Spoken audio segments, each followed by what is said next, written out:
Hello friends, welcome to Easy Kick சமையல். இன்னைக்கு evening snacks recipe தான் பார்க்க போகிறோம். Potato cheese ball. இது சாப்பிட்றதுக்கு அவ்வளோ எம்மியாக க்ரீமியாக இருக்கும். சாப்பிட்றதுக்கு பசங்களுக்கு ரொம்ப பிடிக்கும். ஈஸியாகவும் குயிக்காகவும் நம்ம பண்ணிக்கலாம். இந்த ஸ்நாக்ஸ் ரெசிபி ரொம்ப டேஸ்டியாக இருக்கும். வாங்க இது எப்படி பண்ணுறதுன்னு பார்க்கலாம்.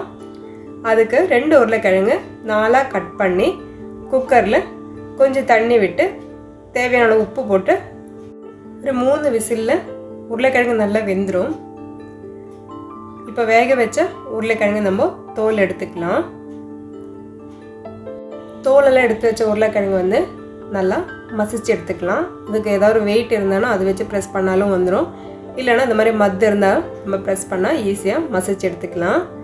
இப்போ இதில் வந்து மசிச்சு எடுத்தாச்சு. இப்போ இதில் வந்துட்டு நம்ம கார்ன்ஃப்ளவர் மாவு 1/2 கப் எடுத்துருக்கேன், அது சேர்த்துக்கலாம்.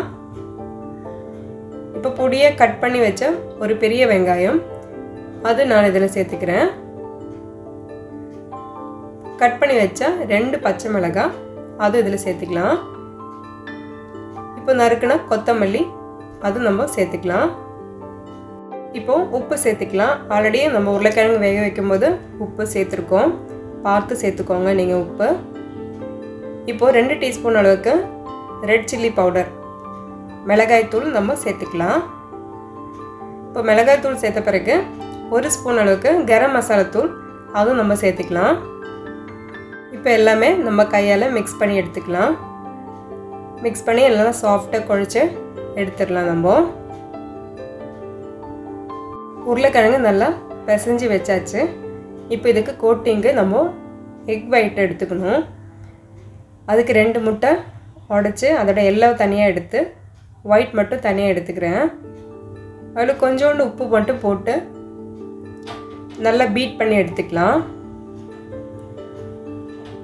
இந்த மாதிரி ஸ்பூன் வச்சு ஒன்று அடித்து விட்டாலே போதும். இப்போது உருளைக்கிழங்கு வந்து நம்ம ரவுண்டாக ஒரு பால் ஷேப்பில் எடுத்துகிட்டு அதில் சின்னதாக ஒரு ஓட்டை மாதிரி போட்டுட்டு உள்ளே வந்து நம்ம சீஸ் க்யூப்ஸ் வந்துட்டு உள்ளே வைக்க போகிறோம். வச்சு இந்த மாதிரி ரவுண்டாக உருட்டி வைக்கலாம் எல்லாமே.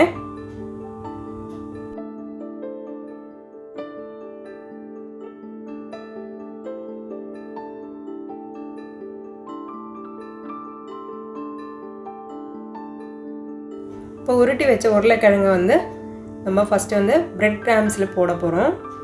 இந்த ப்ரெட் தூளில் போட்டு ஒன்று ரவுண்ட் பண்ணி எடுத்துகிட்டு அப்புறமா எக் ஒயிட்டில் ஒரு வாட்டி போட்டு மறுபடியும் ப்ரெட் கிராம்ஸில் போட்டுட்டு நம்ம இப்போது ஆயிலில் போட்டு ஃப்ரை பண்ண போகிறோம். இது இப்படி எல்லாமே போட்டு வச்சுக்கலாம். பேன் ஹீட் ஆகிடுச்சு. இப்போ நம்ம வறுக்கிறதுக்கு தேவையான எண்ணெய் ஊற்றிக்கலாம். எண்ணெய் நல்லா சூடாகட்டும். ஸ்டவ் வந்து மீடியம் ஹீட்டில் இருக்கட்டும். இப்போது நம்ம ரெடி பண்ணி வச்சா உருளைக்கிழங்கு பால்ஸை ஒன்றுனா ஆயிலில் போட்டு ஃப்ரை பண்ணிக்கலாம். ஒரு பக்கம் வந்த பிறகு இன்னொரு சைடை நம்ம திருப்பி போட்டுக்கலாம். உங்களுக்கு இந்த மாதிரி வீடியோ பிடிச்சிருந்தேன்னா லைக் பண்ணுங்கள், சப்ஸ்கிரைப் பண்ணி பாருங்கள், ஃப்ரெண்ட்ஸ் அண்ட் ஃபேமிலிக்கு ஷேர் பண்ணுங்கள். நீங்கள் வீட்டில் செஞ்சுட்டு எப்படி இருக்குன்னு கமெண்ட் பாக்ஸில் கமெண்ட் பண்ணுங்கள். இப்போ ஆல்மோஸ்ட் நம்மளோட சீஸ் பால் ரெடி ஆகிடுச்சு.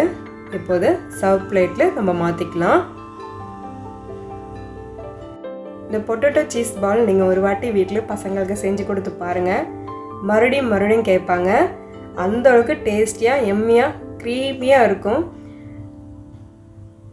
என்ஜாய் பண்ணி சாப்பிடுங்க, ஆரோக்கியமாக வாழுங்க.